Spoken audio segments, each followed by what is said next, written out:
सकते हैं उनको लोगों को कि बेवकूफ बना लेते हैं। जमील भाई की तरफ मुझे जाना है सर, लेकिन उससे पहले एक बड़ी खबर, क्योंकि सुबह से इस पर काफी ज्यादा बात हो रही थी, मैं चाहूंगा उस पर आपको एक अहम खबर दूं। परवेज इलाही साहब के हवाले से काफी कुछ कहा जा रहा था, लेकिन परवेज इलाही साहब कहते हैं बोल न्यूज से खुसूसी गुफ्तगू करते हुए, इमरान खान के फैसले से मुतमईन हूं, पहले भी मुतमईन था, असेंबलियां तहलील करने पर कोई इख्तलाफ नहीं। परवेज इलाही मोइन जुबैर के साथ मौजूद थे, खुसूसी तौर पर गुफ्तगू कर रहे थे। बोल न्यूज से गुफ्तगू करते हुए वजीर आला पंजाब का क्या कहना था, आइए देखते। सब मुतमईन है फैसले से? मैं तो पहले दिन से ही मुतमईन हूँ।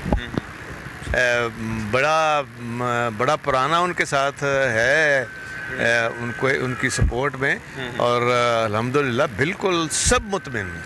अच्छा सर, ये 23 तारीख का उन्होंने अनाउंस किया कि हम 23 को डिसॉल्व कर रहे हैं असेंबलीज दोनों, तो आपका कोई सीट एडजस्टमेंट का भी इस पे हवाले से गुफ्तगू हुई है, जो आम इंतखाबात या जो भी इंतखाबात होंगे? अभी बात नहीं हुई, तो इंशाअल्लाह ताला करेंगे। कितनी सीटों के ऊपर आंदा इलेक्शन? यार अभी तो काम शुरू है, बाद में करेंगे। अच्छा, आप पहले इनको कन्विंस करते रहे कि अभी डिसॉल्व ना करें, 2 माह डिले कर लें, और आज कैसे आप खुद से कन्विंस कैसे हो गए? आज करने की जरूरत नहीं है ना बातें। अच्छा, आज करने की जरूरत नहीं, बहुत शुक्रिया सर।